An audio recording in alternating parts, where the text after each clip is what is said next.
afternoon. We will go ahead and get started and expect some other folks to filter in as we go on here.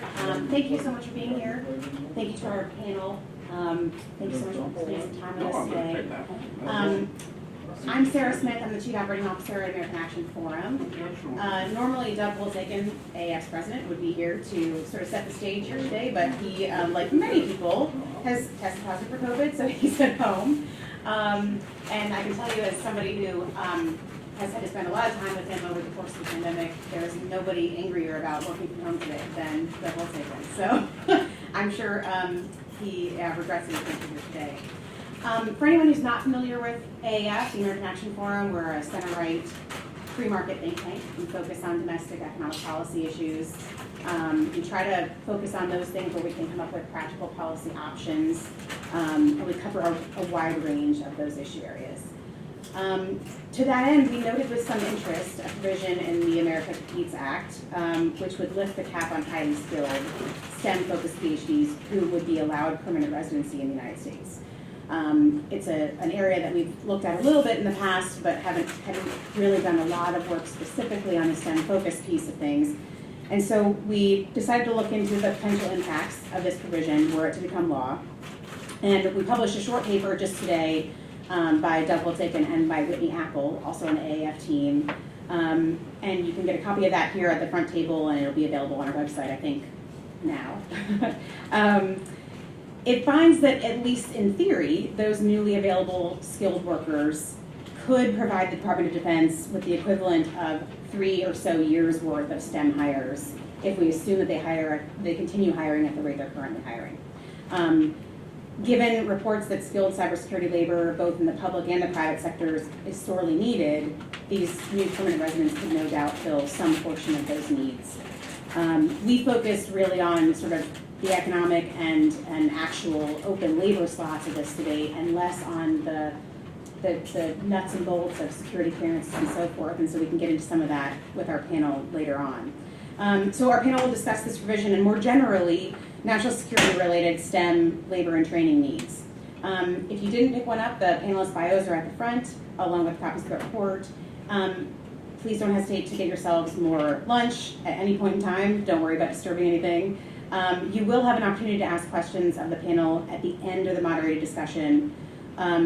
When that time comes, please remember to state your name, your affiliation, and to ask your question in the form of an actual question. With that, I'll introduce our moderator, Ellen Gilmer. Ellen is with Bloomberg Government. She's a senior reporter who covers Homeland Security, immigration, and Congress. And she spent a decade covering energy policy and environmental litigation for E&E News and Bloomberg Law prior to her current role at Bloomberg. Ellen and panel, thank you again. We're so delighted that you spent some time with us today. And you're welcome to get started when you're ready. Great, thank you, and thanks for having this event. It's super interesting, and I know that we're all eager to delve into this issue some more. So let me introduce our panelists. To my left, we have Remco Zwetsloot, who is a trustee fellow at the International Security Program for the Center for Strategic and International Studies, formerly at Georgetown, and has done a lot of research in this space. To the left of Remco is Alexandra Seymour. She is an associate fellow in the Technology and National Security Program at CNAS, Center for New American Security, and has spent some time in the private sector and in government as well. And then we have Lee Armstead, who's the president of Peregrine Technical Solutions, which is a small government contractor. So instead of doing opening remarks, we're going to delve right into a discussion of all these issues that we're all here to talk about. So I'm going to first kind of look at this in a broad way and why it is that we need to have this discussion, why it is that there are provisions in this House bill that passed earlier this year that may or may not make it to the finish line, and why all this is important. So let me first pass it over to Remco to kind of give us the state of play of STEM recruitment in the U.S. Great. It's great to be with everyone, and thank you for hosting. The thing I'll start with is a little bit of context on STEM talent and STEM talent trends both in the U.S. and in China as well, because I think we're in sort of a competitive framework looking at these innovation bills, and it's really good to do that kind of comparison. And then we have AI and cyber experts on the panel who could go maybe a little deeper into those sectors. But I think in the big picture, this stuff is relevant to competitiveness bills, to innovation bills, because more than ever, technology is foundational to economic and national security, and more than ever, talent is essential to technological competitiveness. And so these workforce pieces, and especially in the US context, these immigration pieces, are absolutely critical to making any of these financial investments succeed as well. And I'll give an example in the case of semiconductors where that might be the case. But just to take a step back first and compare how the US has been doing to how China's been doing and what implications that might have. When you look at the start of sort of the past US-China tech competition, so around the 2000s, China was graduating about 10,000 STEM PhDs per year domestically, and the US was graduating about 20,000. So the US doubled Chinese numbers. If you look now, in around the 2020s, you have China graduating close to 60, 70,000, whereas the US is graduating 30, 35,000. So instead of the US doubling China, China is now doubling the US. And it hasn't been just a numbers game. At the same time, China has been increasing quality and not sacrificing quality in exchange for numbers, but has really been doubling down on both the quality and the quantity side. At the master's level, China already more than doubles the United States, and at the bachelor's level, it's more than quadruple the United States. And none of these trends are looking like they're slowing down, so China's increasing the gap rather than closing it.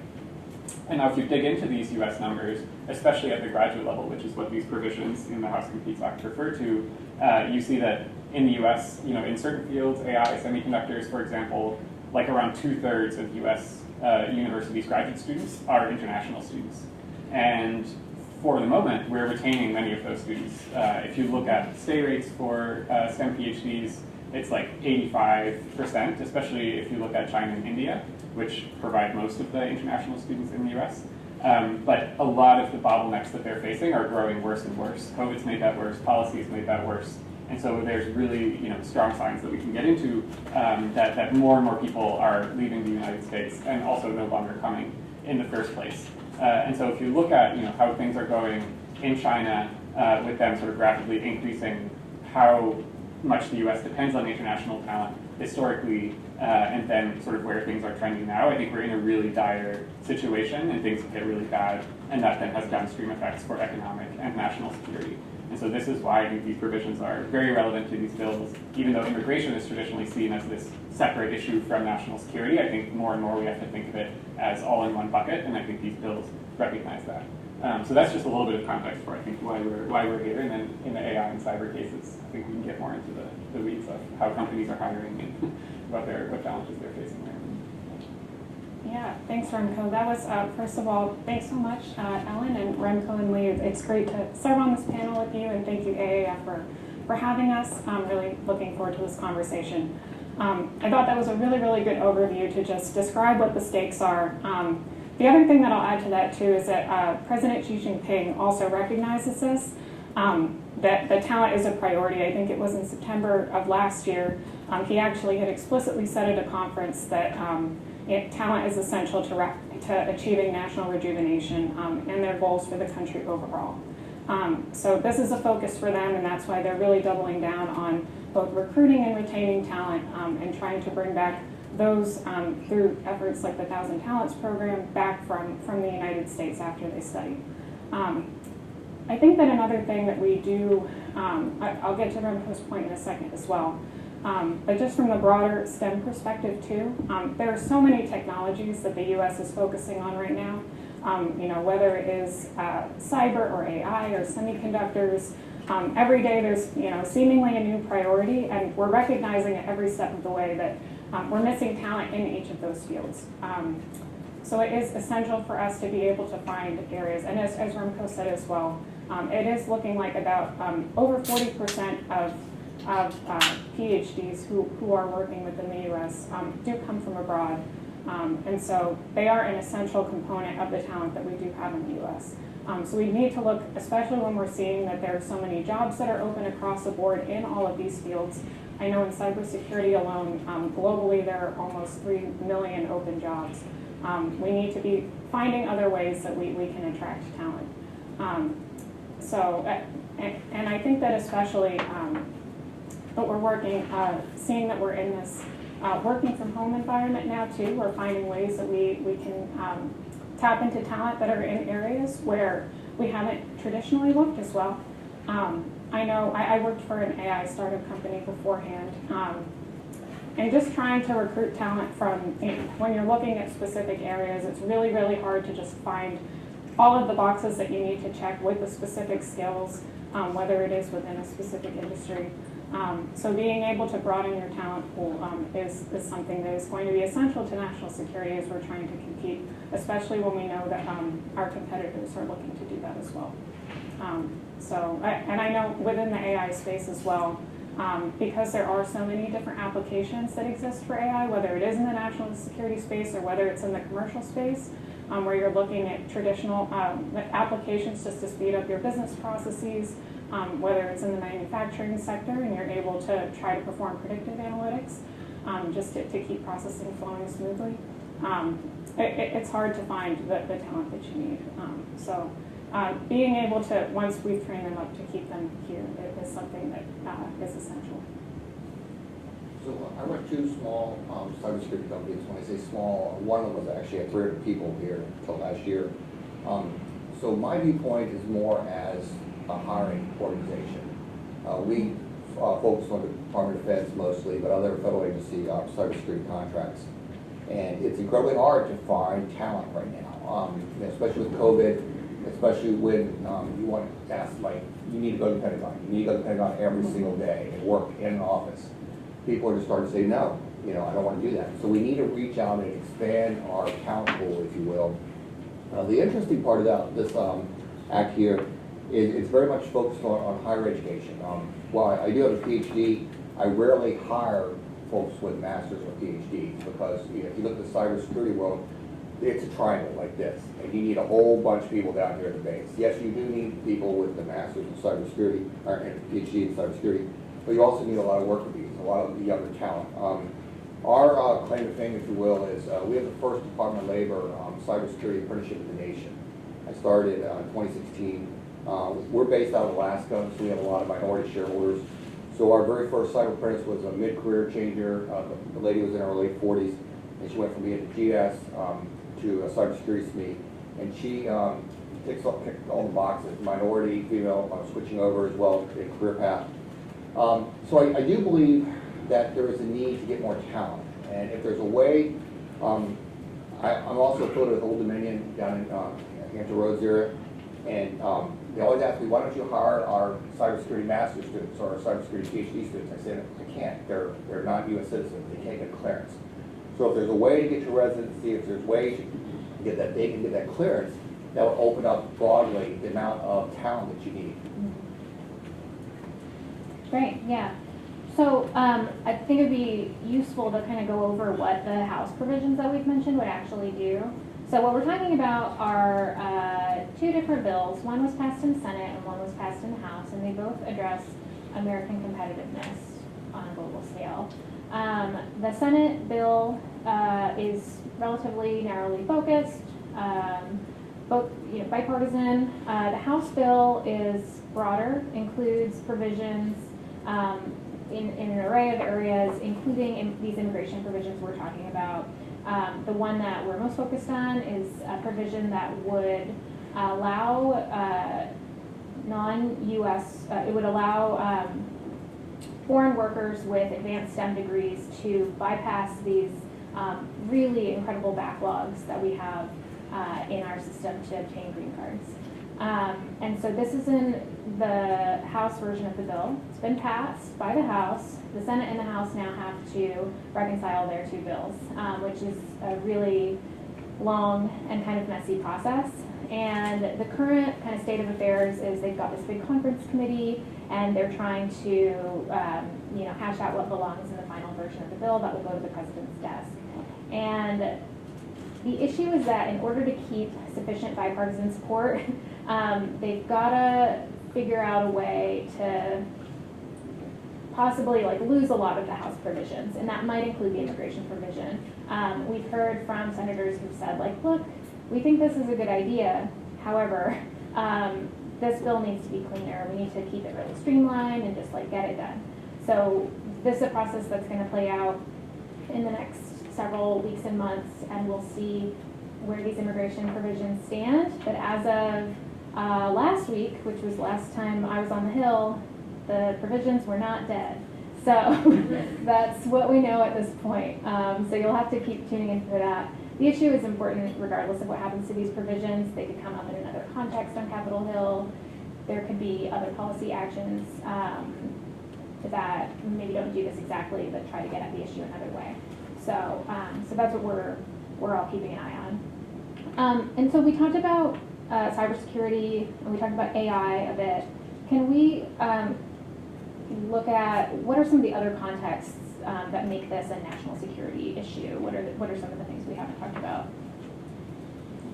I'm happy to pick off on semiconductors as one other example. So one of the main provisions in these competitiveness bills in both the House and the Senate version is more than $50 billion for semiconductor computer chip manufacturing in the United States. There's about $35 billion for manufacturing specifically, and there's $15 billion or so for research and development for sort of next generation semiconductors. I think this is one of the key priorities for many senators, for many representatives, reshoring supply chains to the United States to make us less dependent on East Asia, geopolitical events that could happen there, crises like COVID that disrupt supply chains and cause chip shortages, those kinds of things. That's a massive national security priority.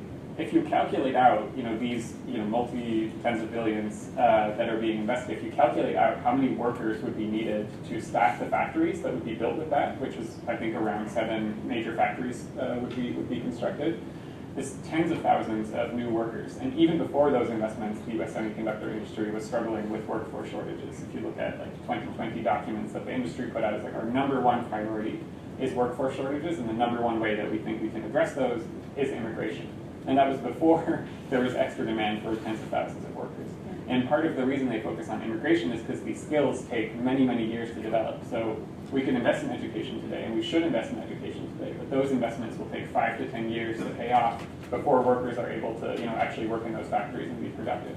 The people who have the skills that these factories need are in South Korea, are in Taiwan, work for the companies that are competing with Intel and US companies. And so they're saying we don't have enough visa slots, we don't have enough ability to sponsor green cards for folks to work in these factories. And if we can't hire people, then we can't reshore manufacturing to the United States. So we've actually already seen delays in Arizona. Factories that were going to be constructed there, they can't hire enough workers. That includes construction workers actually, so not just high-skilled laborers, but engineers are also in very short supply. There was a big story just last week about how TSMC, which is a Taiwanese company that's trying to open locations in Arizona, is really, really struggling to attract talent. And they want to bring over people from Taiwan to work in the US, but it's really difficult to do that right now. So I think semiconductors and computer chip supply chain security generally is one of those critical national security goals that is going to be very hard to achieve, even if you pump in billions of dollars, unless you also fix that immigration and workforce piece. Yeah, actually, I was both going to mention semiconductors as well as that story that came out. So, so we were on the same page. I will say, bouncing off of that, one of the good things, so the 2 companies that are building down in Arizona right now, you have TSMC as well as Intel. And one thing that Intel has done really well, they've committed about $100 million over the next decade to invest just in education and research. They have a really strong relationship with Arizona State University, and they're looking at other universities across the country as well to try to build this talent pool. But as Remco was saying too, these skills do take a really, really long time to build up and to actually be proficient. There are many times when individuals are looking to hire workers, they find that in most cases their workers are not meeting the minimum qualifications that they would actually consider to be proficient and well-versed. So expanding the talent pool does help in this case. Number one, just because we're able to get folks in a shorter amount of time, if we're able to recruit talent that already has these skills. Though at the same time, it is very important, I think, to be focusing on the talent that we do have within our country as well, such as through the efforts that Intel is doing. Actually, over with my organization, CNAS, we're about to start a project that's focused more on domestic talent and workforce issues, and looking at how we can tap into talent across the country in areas that are typically overlooked, how we can rethink credentials, getting to what Dr. Armistead was saying beforehand, where a lot of times you actually don't need to have the higher degrees. I mean, in fact, we see that a lot of startups are run by young individuals. Sometimes they don't have a college degree, maybe they only have their bachelor's, and they're running companies and they're recognizing these needs. So I think being able to shift and focus a lot more on those skills and being able to get them into positions will be very, very valuable. To get back to your question, I think semiconductors was the one that I was going to say. The White House actually has a full list of critical and emerging technologies, which probably has like 10 to 15 different areas, which just shows the magnitude of the problems that we face and the need for talent that we have. I'd say one of the other ones, particularly from an international perspective, that individuals are looking at is within quantum computing too. And because there's a big race for that right now, and who's going to be able to achieve that the fastest. And there's a lot of implications implications for data protection, and so I think that that's going to be another area that is going to see a lot of investment and attention. So Lee, can I ask, you know, with the provisions in the House bill, you mentioned before that the focus on higher ed is something that could be helpful for you, but ideally there would also be a focus on people without advanced degrees who would still be great hires. Can you talk about how much if this provision were passed and having an eased pathway to a green card, how much would that help you on the ground in your recruitment? I'll give you a specific example. We actually had to walk away from a 6-person contract in Monterey, California for the Navy. They were doing meteorological and oceanographic high performance computing. And we had to find talent that would live in Monterey, California, which is not cheap, you know, with the secret clearance, and with HPC, Linux, Rel 6 skill sets. And we just couldn't do it. So it's something we had to walk away from that. So there's a lack of talent out there, you know, and once again, most people know cybersecurity folks, especially here in DC, they can literally jump from job to job to job. The sky's the limit there. One of the things, it would actually help quite a bit if we could get expand the pool out. Well, I wanted to pull up something that you said as well, that we started out as a traditional IT cybersecurity company, and over the last 5 or 6 years, we've morphed more toward the Internet of Things, operational technology, SCADA systems. I see a huge growth, and this may actually help as well with the manufacturing component of it. Pretty much everything you have now is smart. If you go into your house, you know, your doorbell's talking to your refrigerator, talking to your toaster, or something like that, and it's only going to get more than that. So we've actually been working more toward the trades. We do a lot of cyber assessments on electrical, HVAC, and water systems. And that, when you want to talk about a growth area, that's a huge growth area. And that can be done with folks with high school degrees, you know, associates and so forth. And in fact, our cyber apprentice program is now morphed from being adults to where I'm really focused on high school kids. And we actually had a kid that's graduating this June from high school with an A+, a Security Plus, and a Network Plus certification at 18 years old. So, you know, when you look at this, don't think just traditional IT. Think of a broader system. Because if you look at the Colonial Pipeline a mere year ago, that was taken down by ransomware, and that's not your traditional IT systems. Definitely, yeah. I got some fan mail on Twitter. Actually, I think we all got this fan mail on Twitter yesterday. I get a lot, so it can be hard to keep up with. But somebody who said they were talking about these provisions. This would have an immaterial impact on, this is a person named Lawrence Hecht, by the way. I don't know this person. Maybe he's in the room. This would have an immaterial impact on labor shortages impacting cybersecurity. If we could recruit mid-career PhDs to come to the U.S. to do collaboration with industry on research, that would stimulate job and startup growth. So can we talk about that? Like, is there a more advantageous way to do this? I think it really depends on the sector that you're looking at. So I think in the semiconductor sector, when you look at like TSMC's and Intel's workforce in the United States, more than half of the people involved in advanced manufacturing have master's or PhD degrees. So it looks very different from the cybersecurity sector. I think when you look at AI, it also looks very similar. You know, you've got a lot of software engineers with just the bachelor side, but when you look at, you know, cutting edge R&D, a lot of those labs are staffed by people with advanced degrees. And so I think, yeah, this triangle shape, Right. applies to other sectors as well, but like how big the different pieces of the triangle are definitely varies a lot. So I think there are these differences across sectors that you see, and you probably need different approaches for different sectors. I think when you look at, some of these advanced R&D technology-heavy sectors, masters and PhDs do solve a lot of the problems, and I think that also has these maybe downstream effects for other companies. When Google has an easier time hiring software engineers with master's degrees, for example, that for then a cybersecurity might make it, as a second order effect, easier to compete for the software engineers that just have a bachelor's degrees or something like that. But that's hard to exactly empirically assess how big that effect is. Sure.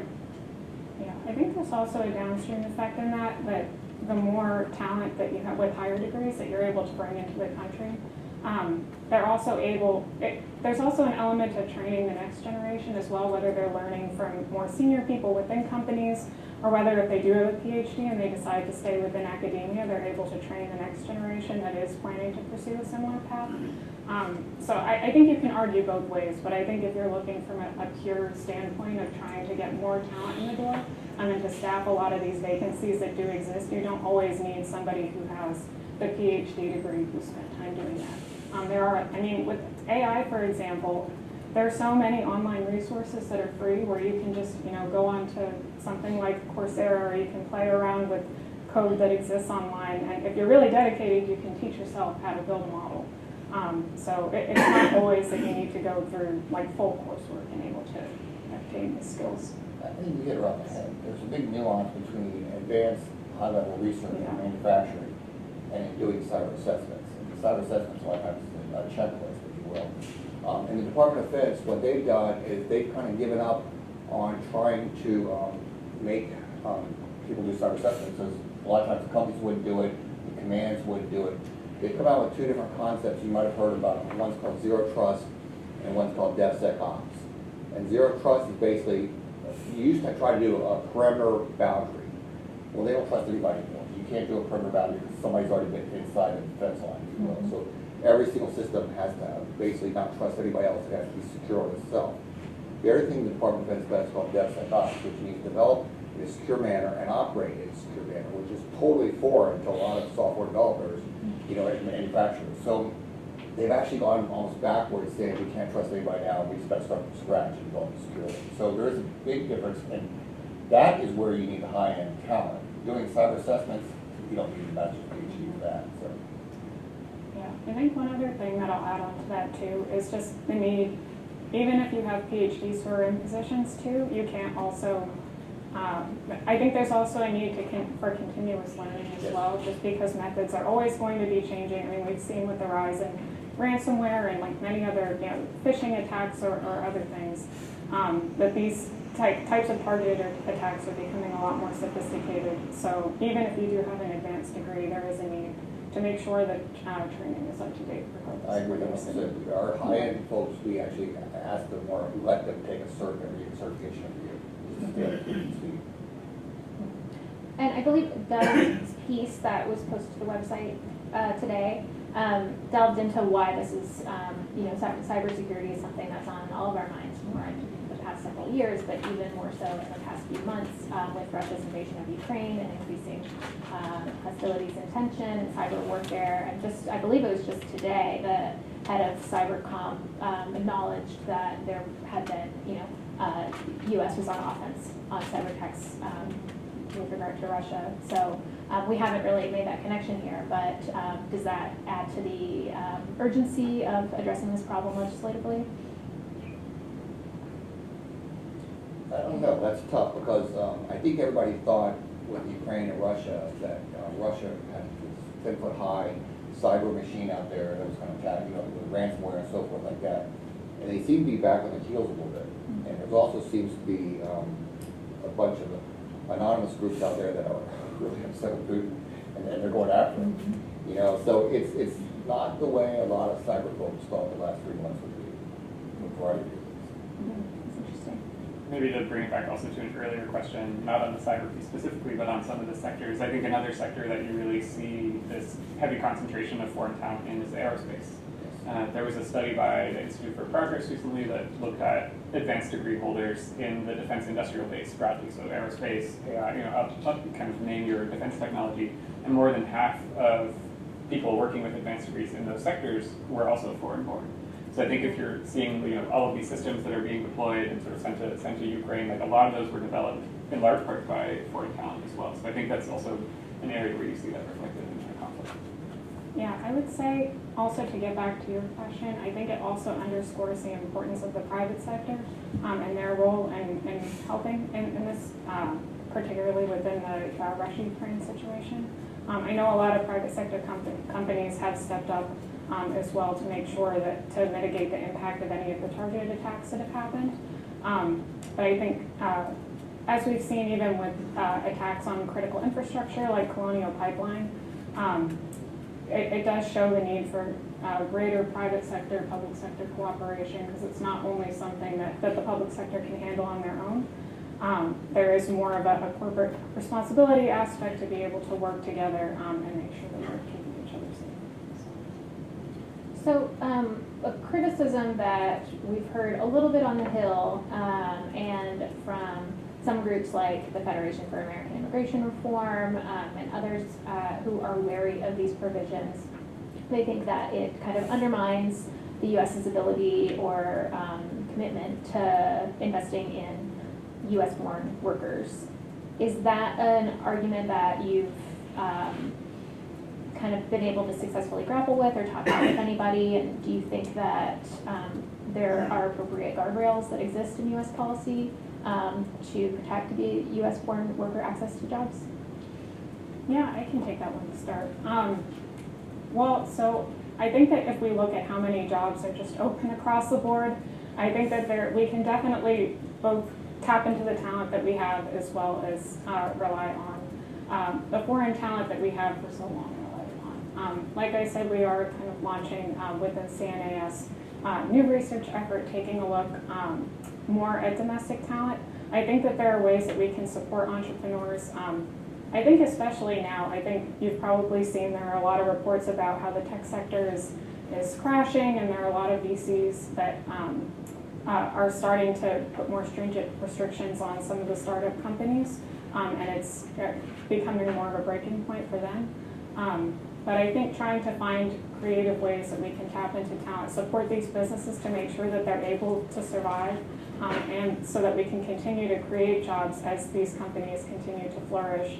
And a lot of times, particularly within the private sector, they're the ones that are innovating the most. So if you're looking at public sector, federal government capabilities, being able to enhance those partnerships so that we can get those innovations in the door are going to be essential. And each of those efforts are going to need to be staffed up. So I think that as companies continue to flourish and we support domestic companies, there are only going to be more job opportunities, which is going to be open to both. If we want to fulfill them quickly, we're going to need to rely on both the foreign talent and the domestic talent in areas that we've typically overlooked. I think if you look at report after report, it's showing tens of thousands of empty jobs out there, whether it's cybersecurity or high tech. So I'm not sure I really understand that point, because there are these position descriptions, PhDs out there that are going unfilled.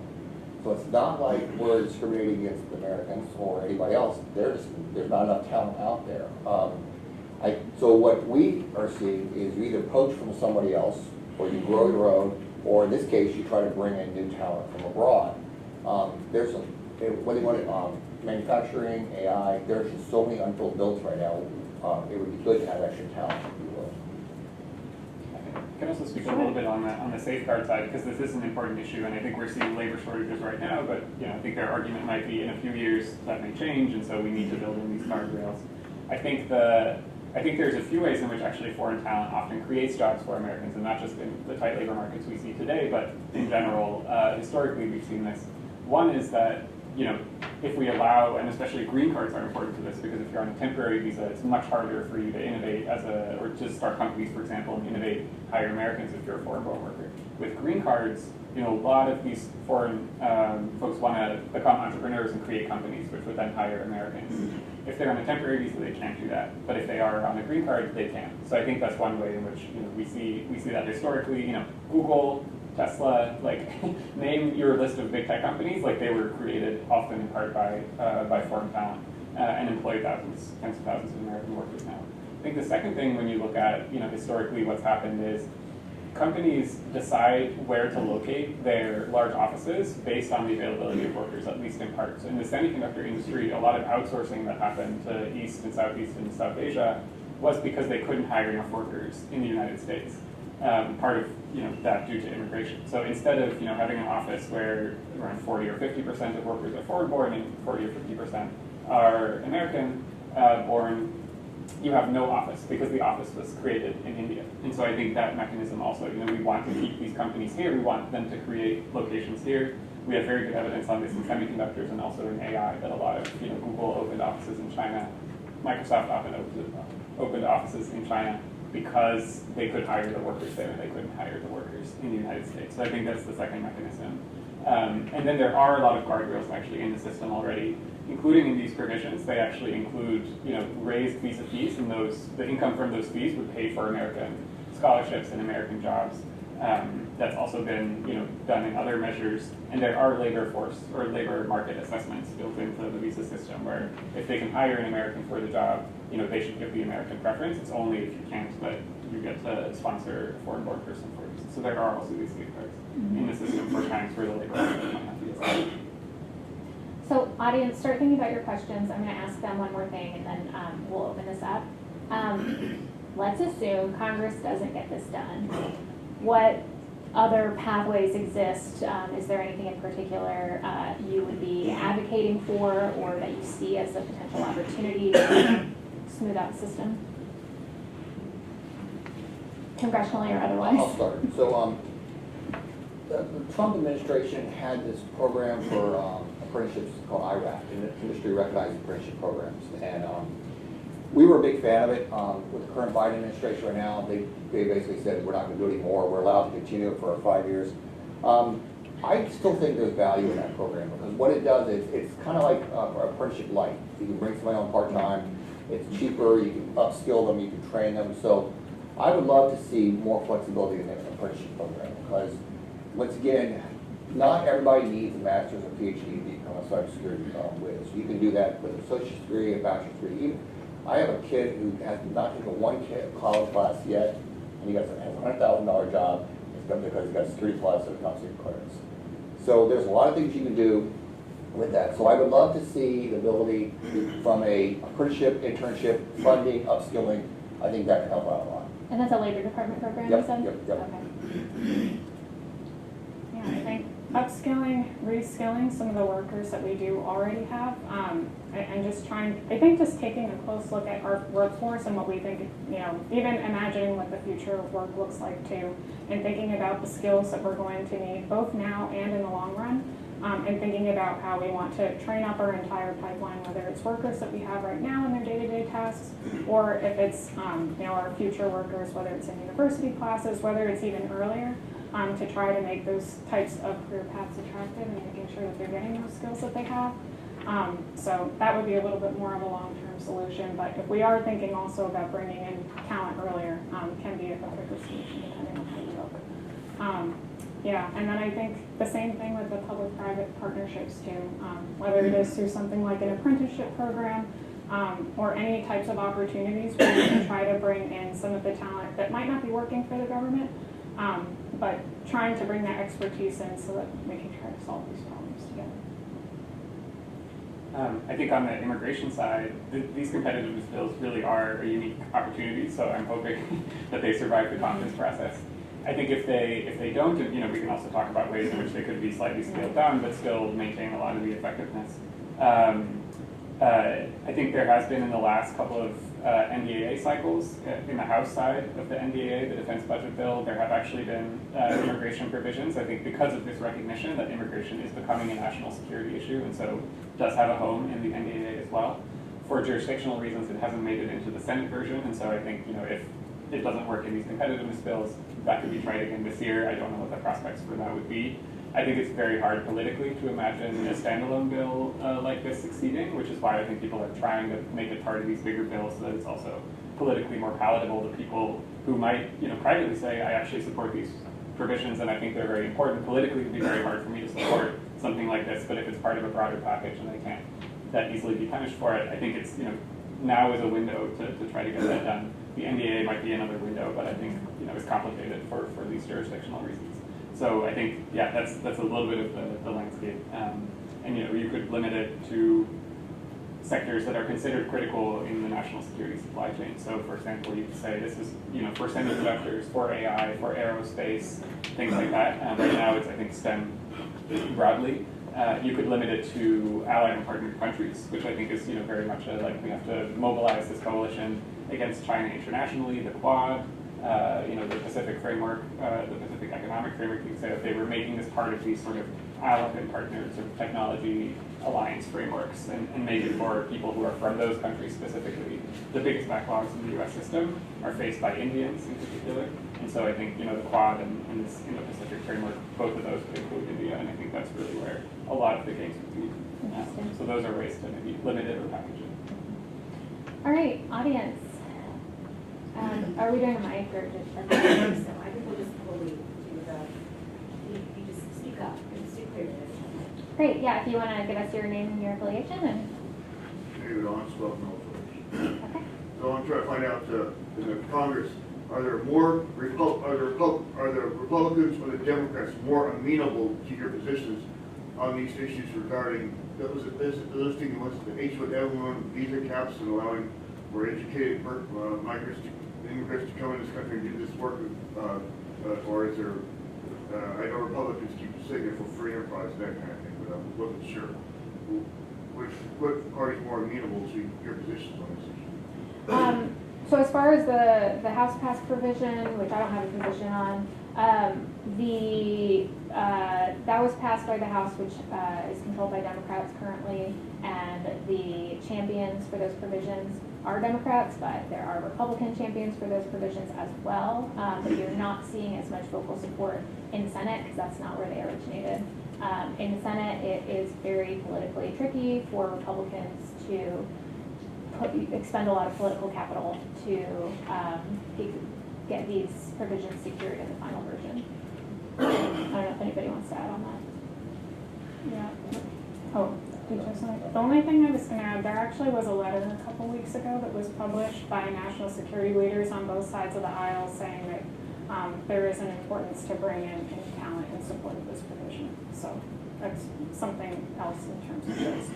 Yeah, that was a lot of really high-profile folks who served in administrations from both parties and in Congress. I think there was another question back here. Yeah. Joel Hedger, retired government. Basically, the issue is the education in this country, and I think we rank 14th in math, or lower, maybe even lower than that, internationally on a certain standardized test that's given to whatever certain 8th, 9th, 10th graders, I can't remember. So we don't have the domestic, we don't have the supply here of people that are talented in STEM. So Siemens, a German engineering company, and in North Carolina they have taken 11th graders who are good in math, and they put them into an apprenticeship program. And they don't need to go to college. It's not necessary. They can work for Siemens, and Siemens employs thousands of people in this country. And I was considering getting a CT scan, and I compared GE to Siemens, and the number of millisieverts of radiation to get a GE is much higher, so I'm not going to get a GE. Even though I own stock in GE, because it's had a reverse split, it's not doing too well. So that's one issue. And even Obama mentioned we had too many art history majors. I mean, you could Google that, Obama and art history. He talked about it more than once. So it's nice to have people in art history, but you have people that know binary octal and hexadecimal. It's not something. I'm not one of those people. I mean, I'm not gifted in coding.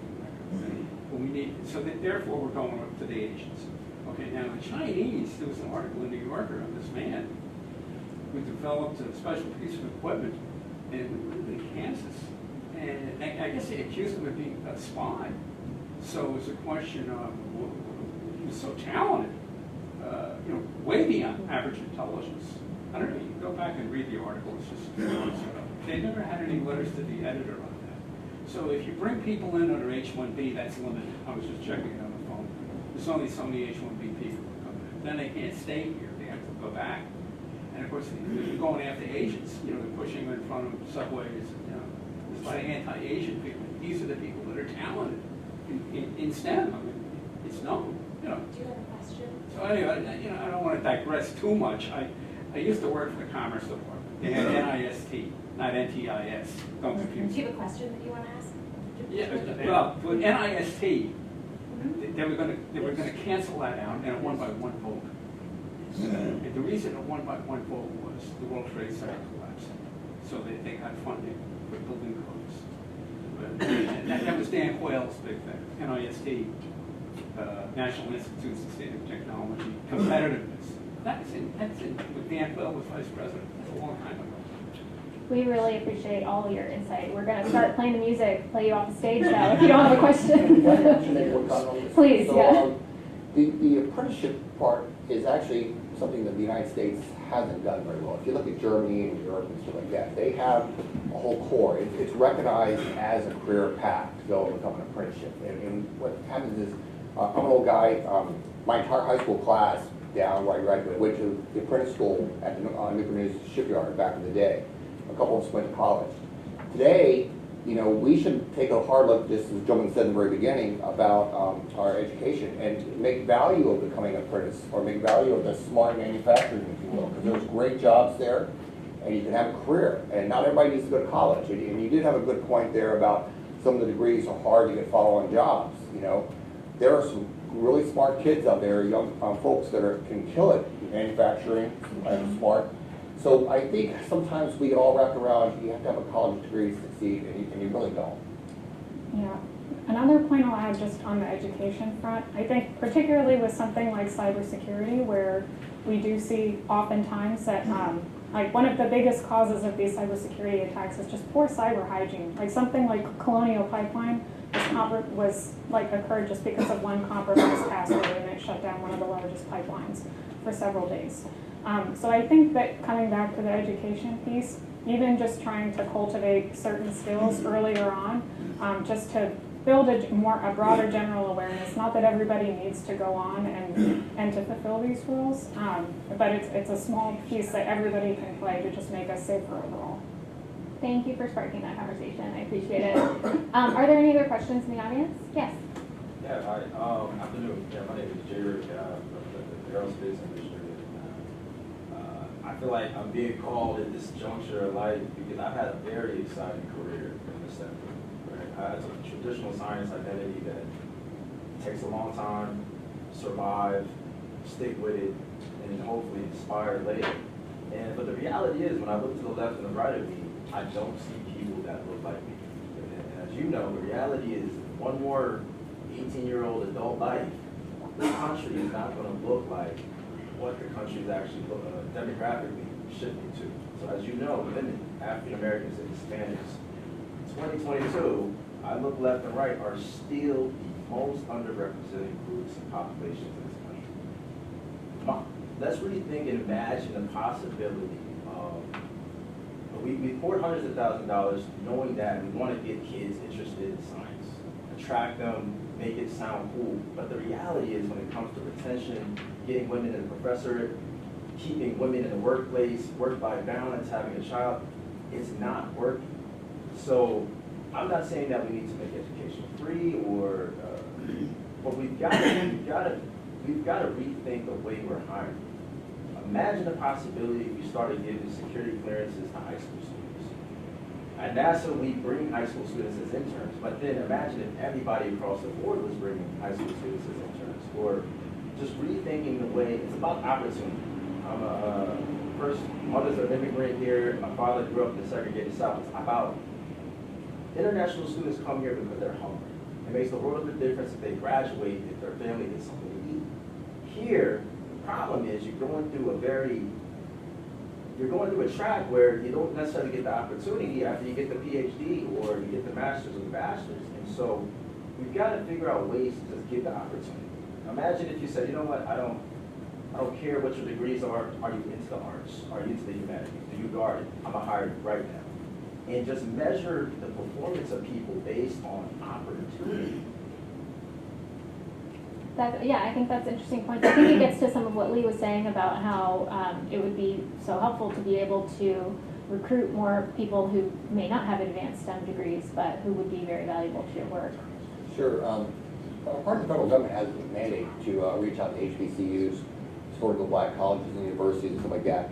But the problem is, and I actually was down in South Carolina talking to Claflin University a couple years ago, and they were putting themselves down, and I was trying to lift them up, saying you have more talent than you think, you know. You can be a cybersecurity person, but you don't have to need a cybersecurity major, or you can be an English major, because there's a lot of writing. Trust me, my techies can't write, so I feel for a cybersecurity person that can write. So, you know, let's talk offline, but I think you're spot on. I think we actually have to reach out, because we don't want to take and lose half our population because they don't have the right degree, or they didn't come from the right neighborhood, or they don't have the right skill sets. You can grow and you can learn all this stuff. So. Yeah, I'm just looking at from observable reality. For the ones that we invest in, that we get through the pipeline. Sure. I mean, even that small group is still not enough for this nation to survive economically, right? Even if that's the case, we still are not going to be number one in math and science, even if we push out the talented minority. So we got to really rethink something, because even at, you know, when we were developing the shuttle program, it was everyday non-degree people that were helping build the shuttle program. The reality is, as you know, 3/4 of this country does not even have a 4-year degree. So we've got to figure out a way, before a kid is 18 years old, if he doesn't want to be a scientist and engineer, how can we at least gain some input to help him in America's path to be, you know, economically viable for the future? I agree. My grandmother worked in the NASA Mercury program, and she didn't have a college degree 70 years ago. So. Great. We have time for one more quick question. Yes. Connor O'Brien from EIG. So say the immigration provisions do get completely dropped, that seems maybe more likely than not. What happens to, how effective are the semiconductor provisions in that environment? Does that mean none of these giant fabs get built? Does it mean they do get built, but they put the money after like not the most advanced chips? Thoughts on that? Dallas? Yeah, I can give some thoughts on that. I think the estimates are that tens of thousands of workers are needed. I think around 30 to 40, off the top of my head, 30, 40,000. A lot of those could come from domestic sources, but that's also taking away from, say, the aerospace sector, because you would be competing for basically advanced manufacturing talent that has some adjacent skills that could be retooled quickly. We also need workers in those sectors, so I think that kind of creates problems elsewhere. But we have in semiconductor-related fields at U.S. universities for these advanced degree holders, 2/3 of the students are international students, and if they don't have ways to stay, in the long term, I think it's going to be very hard to recruit them. So I do think it would materially decrease the effectiveness of those investments. That could just look like some factories not running at full capacity. It could look like innovation happening very slowly when you look at these R&D incentives. It could look like other sectors, being drained for talent, and then slowdowns happening there. Probably some mix of those two. I haven't seen exact numbers or estimates there, but I do think it would really harm the effectiveness of those manufacturing incentives. So I'll just give everybody a moment if there's anything else you wanted to say while we're all gathered here to talk about this. Feel free to give any closing points or remarks. Last word. Yeah, I think that this was a good discussion, kind of covering a wide range of different aspects, and just shows the magnitude of this challenge. And I think Remco's last point kind of hits the nail on the head, that there are trade-offs in this too, in terms of prioritization. And making sure that we get talent in the door is going to, or making sure we have the right people in positions will help to offset that as well, so we don't have to make, the larger your talent pool is, the more challenging decisions that you have to make. I'll just add as a final thought, I think there were a lot of great questions on sort of, you know, domestic opportunity and things like that. There's often a frame, and one of your questions alluded to it, of, you know, it's either us or them, it's, you know, immigrants or domestic Americans. I think it's really a win-win, sort of, we need to do both of these things, and both are very important. And like I said, you know, I think these immigrants, through the visa fees they pay, through the jobs they create, through the teachers they become, those kinds of things like really help domestic Americans as well. So I think it's important, yeah, in these discussions to remember that and not to fall into the framework of like, you know, if we get that person, then one of our students doesn't get to have a job. Great, thanks everybody for coming. We'll all be around if you want to talk offline. Thank you.